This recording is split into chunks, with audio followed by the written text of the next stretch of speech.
तो वो भी हैं। और धरना शांतिपूर्ण हो तो उसका कोई मतलब बने, जो शाउटिंग जो हुटिंग हो रही थी जिंदाबाद मुर्दाबाद, तो ये हम्म। जो प्रक्रिया है छात्रों में थोड़ा सा जो उग्रपन है, इसे समझना पड़ेगा। अगर किसी भी चीज के लिए करना है तो आप सत्याग्रह कीजिए, गांधी जी का दिखाया सबसे आसान रास्ता है, और उससे बड़ी बड़ी सख्त और बड़ी बड़ी जो सत्ताएं हैं वो हिल जाती हैं, सड़क पे आ जाती हैं, देश आजाद हो जाता है।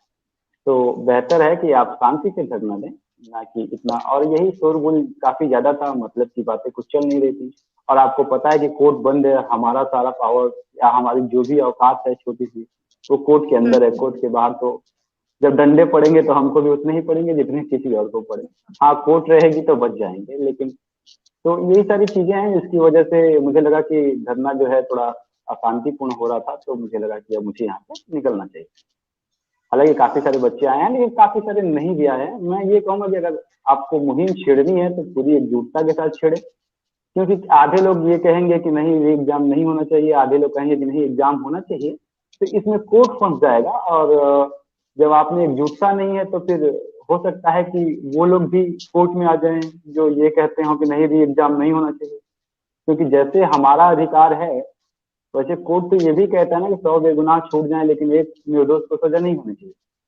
तो अगर किसी बच्चे ने जनरली सिलेक्शन लिया है 140 या 150 या 130 जो भी लाया है, अपने दम पे लाया है, और इस पूरी प्रक्रिया में अगर उसका भी नुकसान होता है, तो कोर्ट को उसके भी हित की रखवाली करने की जिम्मेदारी तो कोर्ट के पास ही है। तो हो सकता है कि ऐसे भी कुछ बच्चे जाएं जो एग्जाम हॉल को कहें कि हमारा इसी हाई कोर्ट में हमारा एग्जाम ले लीजिए, और अगर हम एलिजिबल हैं तो हम री एग्जाम नहीं देंगे। तो ऐसे भी एक पक्ष हो सकते हैं। सर एक मिनट, एक हमारे साथ जुड़े हैं हमारे मित्र दसानन के नाम से है उनका। उनका ये कहना है कि री एग्जाम की बात वही लोग बार बार रिपीट कर रहे हैं जिनका जो है मार्क्स कम आ रहा है, या जो 140 प्लस से कम है वही लोग बार बार री एग्जाम की बात कर रहे हैं। तो क्या ऐसा नहीं लगता नहीं ये सर कि बात एलिगेशन लगाएंगे किसी पे? नहीं नहीं, देखिए ये बातें जो है ना निराधार है। अगर कहीं ना कुछ गड़बड़ी हुई है, बिना आग के धुआं नहीं उठता है। इसकी जरूरत ये है कि री एग्जाम से पहले एक निष्पक्ष जांच होनी चाहिए। और जी। मुझे लगता है कि बोर्ड को पहले ये इनिशिएटिव खुद से लेना चाहिए था कि अगर इतने सारे बच्चे सवाल उठा रहे हैं तो एक कमेटी बना करके और उनको 2 हफ्ते के अंदर रिपोर्ट सबमिट करें। ऐसे बहुत सारे केसेस में हुए भी हैं, आपको पता है इंदिरा गांधी केस में 14 दिन में रिपोर्ट आ गई थी। बड़े बड़े केसेस में, नीट वाले मामले में, जो नीट के एग्जाम में जो मामला हुआ था उसमें भी 7 दिन में रिपोर्ट फाइल हो गई थी। टेट की परीक्षा लीक हुई, देखिए आप, 1 हफ्ते में रिपोर्ट फाइल हो गई कि किसने चोरी किया था, पेपर कहाँ से लीक हुआ। तो बोर्ड की ये जिम्मेदारी थी कि बोर्ड थोड़ा सा अपनी तरफ से बच्चों के लिए एक अच्छा फेयर डिसीजन लेता और एक इंक्वायरी करके, और अगर उसको लगता है कि नहीं गड़बड़ी सच में हुई है तो उसे परीक्षा रद्द कर देनी चाहिए। सर फिलहाल तो बोर्ड का भी तो यही कहना है कि जो है वो रॉ मार्क्स है, क्योंकि फाइनल अभी तक वो नॉर्मलाइजेशन हुआ नहीं है।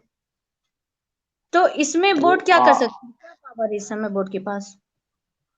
देखिए बोर्ड के पास ये था कि जब इतने सारे एलिगेशंस आए तो बोर्ड को एक बार जांच कर लेनी चाहिए थी। बोर्ड ने सीधे से सारे आरोपों को खारिज कर दिया है। बोर्ड ने साफ साफ कह दिया है कि इसमें कोई दम ही नहीं है, सारे कुछ तथ्यहीन है, ये सिर्फ अफवाह है, र्यूमर। तो अगर र्यूमर है तो इतने सारे बच्चे सड़क पे क्यों हैं? तो बोर्ड को ये सोचना चाहिए। अब देखिए मामला कोर्ट में गया है, आपको पता है कि कोर्ट में सबसे पहला जो काम होता है वो किसी भी चीज को रोक दिया जाता जी है ना, बिल्कुल। यथास्थिति। तो अगर अगर थोड़ा सा भी ऊंच नीच हुआ तो मामला स्टे पे जाएगा और स्टे हो जाएगा। अब डिसीजन जो भी हो, आपको याद होगा उमा जी 2016 वाले केस में क्या हुआ था, आज तक नहीं। हम उसी की चर्चा के लिए भी बस तुरंत आ ही रहे थे कि थोड़ा सा हम अगर 2016 की बात को यहाँ पे फिर से ले आए और उसके एग्जाम्पल के साथ हम लोगों से इंटरेक्ट करें, तो इस हिसाब से आप उनको क्या एडवाइस देना चाहेंगे? हाँ, देखिए मैं, अब हम दोनों, आप भी प्रोफेशनल एडवोकेट हैं, मैं भी प्रोफेशनल एडवोकेट, बिल्कुल। तो हम लेकिन यही चाहेंगे मेरे कि ज्यादा से ज्यादा। सवाल, सॉरी टू से, बट ये सवाल मेरे नहीं है, जो हमारे साथ मित्र जुड़े हैं इनके सवाल हम आप तक पहुंचा रहे हैं।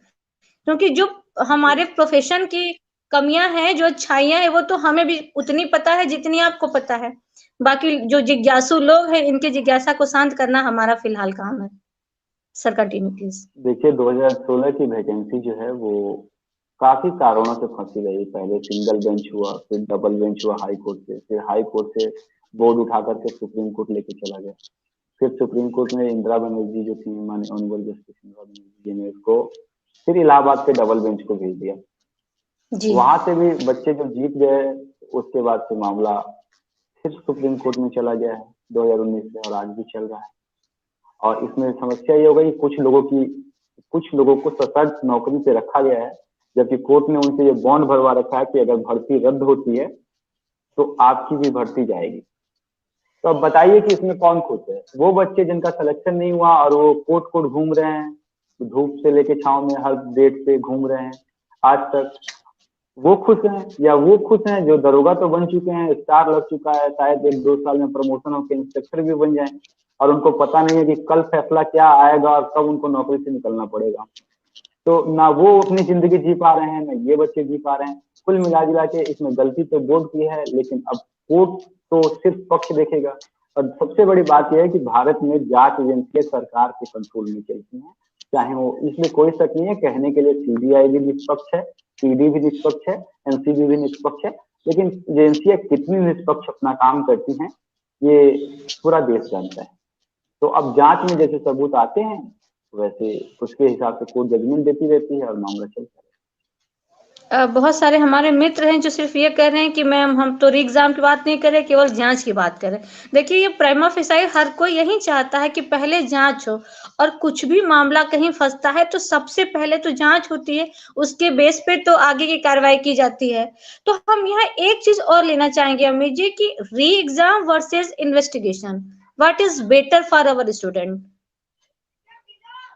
देखिए एक्चुअल में क्या है कि अगर लॉ के पर्सपेक्टिव से देखा जाए तो अगर इन्वेस्टिगेशन होती है जी और इन्वेस्टिगेशन में अगर पकड़ा जाता है, एक भी धांधली पकड़ी जाती है, एक भी धांधली अगर पकड़ी जाती है तो मामला अभी सब जुडिश है, कोर्ट में है। एक भी धांधली पकड़े जाने का मतलब है, प्रूफ होने का मतलब है कि ये जो परीक्षा है वो अपने आप रद्द मानी जाएगी और कोर्ट इसको दोबारा परीक्षा कराने के आदेश दे देगा। और इस प्रक्रिया में टाइम लगेगा, और इसीलिए कहीं ना कहीं जांच एजेंसियां जो है ना, हो सकता है कि उन्हें पता भी हो कि मामले में कुछ सच्चाई हो, पर वो जांच कर नहीं रही है। आयोग भर्ती बोर्ड जांच करवा नहीं रहा है कि अगर कुछ भी गड़बड़ मिला तो मामला कोर्ट में है, और कोर्ट तो सीधा जांच के आदेश देने के बाद जैसे ही जांच की रिपोर्ट आएगी अगर उसमें गड़बड़ी पाई जाएगी तो फिर एग्जाम हो जाएगा। अब देखिए इसमें एक चीज और भी जो इंसानी मनोदशा होती है कि अगर मान लीजिए कि अगर किसी ने एग्जाम दिया है और ये भी सत्य है, उतना ही सत्य है जितना कि जिन्होंने 140 लाया है वो नहीं चाहेंगे कि फिर एग्जाम हो। तो ये भी सत्य है कि जिनका 90 नंबर आ गया है या 85 नंबर आ गया है तो वो ये चाहेंगे कि एक बार और मौका मिले हमें, और हम अगर कैसे भी करके एक बार और एग्जाम होता है तो हम कुछ बेहतर कर पाए और हमारा भी नाम आ जाए। तो इसमें कई सारी चीजें बन गई हैं, इसीलिए ये मामला जो है इतना पेचीदा हो गया और इतने सारे लोग इसमें दो पक्ष में आके खड़े हो गए। क्योंकि एक तरफ कुछ लोग हैं जिनको लगता है कि बड़ी मुश्किल से पढ़ाई करके हमने ये नंबर स्कोर कर लिया है, कुछ को लगता है कि भैया बस कुछ ही नंबर से हम छूट रहे हैं, एक बार और एग्जाम हो जाएगा तो निकल जाएगा, और कुछ ऐसे हैं जिनको लगता है कि गड़बड़ी हो गई है इसलिए कटअप इतनी ऊपर चली जाएगी कि हमारा नंबर आएगा ही नहीं। तो ये 3 धड़े में बटी हुई टीम है। देखिए पिछली बार आयोग की जो भर्ती हुई थी या बीडीओ की जो भर्ती हुई थी, बीडीओ की भर्ती में सारे स्टूडेंट एकजुट आ गए थे, क्योंकि आयोग ने, भर्ती बोर्ड ने सीधा सीधा पूरा पूरा रद्द कर दिया था ज्वाइनिंग कराने के बाद। तो सारे लोग एक पक्ष में थे। अभी देखिए यहाँ पे एक तो रिजल्ट नहीं आया है, अभी कोर्ट में ये भी एक मामला होगा कि भर्ती बोर्ड के वकील साहब ये भी कहेंगे कि साहब मामला बनता कहाँ है, हमने आंसर की निकाली है ना, हमने किसी को टॉप बताया है ना किसी को फेल बताया है, हमने अभी रिजल्ट दिया ही नहीं है, अपने मन से किसी का 160 हो गया, हमने लिख के दिया है उसको, अभी हमारा लेवलिंग करना बाकी है, सारे प्रोसेस बाकी हैं। तो हो सकता है कि कोर्ट उनको ये कहे कि हाँ भैया मामला बनता ही नहीं। अब इसमें जो कंक्रीट एविडेंस है वो जांच एजेंसी के करने का काम है। अगर जांच एजेंसी जांच, देखिए वकील साहब तो जाएंगे नहीं, जिन्होंने पिटीशन फाइल की है वो तो इन्वेस्टिगेशन करेंगे नहीं। अगर वो किसी लड़के से पूछताछ करने जाएंगे तो हो सकता है कि उनको उनके साथ कुछ दूसरी ही कार्रवाई कर दें बच्चे कि तुम होते कौन हो पूछने वाले। ये काम पुलिस अधिकारियों का है, जांच अधिकारियों का है कि वो उन बच्चों से जो सोशल मीडिया पे जिनके नाम आ रहे हैं उनसे पूछताछ करें, उनकी जो भी उनके रिजल्ट हैं या जो भी है उसकी सत्यता की जांच करे। अभी तक जिन बच्चों का नाम आ रहा है कि किसी ने 160 लिया है या 158 लिया है, 156 लिया है, जो नाम आ रहे हैं ना, उनमें से किसी ने बात नहीं की है, किसी की इन्वेस्टिगेशन नहीं हुई है, किसी से किसी ने पूछा नहीं है, उनका कोई बयान नहीं, कोई भी बाइट किसी की है नहीं। तो जब तक उनसे ना पूछा जाए कि वो 156 नंबर कहाँ से लेके आए हैं, तब तक किस हिसाब से आप कह सकते हैं कि वो गलत है या सही है ना? जी। बिना देखिए बिना स्टूडेंट से डायरेक्ट कन्वोकेशन के किसी भी बात पे हम जो है या किसी नतीजे पे हम नहीं पहुंच सकते। बहुत सारे लोग जो हैं वो बार-बार यही कह रहे हैं कि जिनके 150 से कम है या फिर 150 से ज़्यादा है वो कहाँ से आ गए हैं। देखिए ये अलग बात है कि किसी का एक एग्ज़ाम में 14 नंबर या 18 नंबर आ रहा है, दूसरे में उसका 140 आ रहा है, तो ये देखिए हो सकता है कि लोग एग्ज़ाम में अच्छे से नहीं पढ़ते हैं या दूसरे एग्ज़ाम में बहुत बढ़िया से नहीं, तैयारी नहीं, कर नहीं, उमा जी ये बात नहीं है। देखिए, अगर ऐसा किसी के साथ भी हुआ है ना, प्रैक्टिकली सोचें तो ये पॉसिबल नहीं है, क्योंकि सारे जी, एग्जाम्स जी। के पैटर्न्स जो होते हैं ना, क्वेश्चन लेवल जो होते हैं ना, वो लगभग औसतन सेम होते हैं। तो कोई इतना बड़ा जीरो है कि उसको 20 नंबर आते हैं और अगले ही दिन वो पेपर दूसरा लेता है और उसमें टॉप कर जाता है। It's it's not a rocket science to understanding the yes, yes, situation. Yes, right. But problem ये है कि अगर उसको आप जांच नहीं करेंगे तो आप उसको प्रूफ नहीं कर सकते हैं। हो सकता है वो कहे कि हम आंख बंद करके गए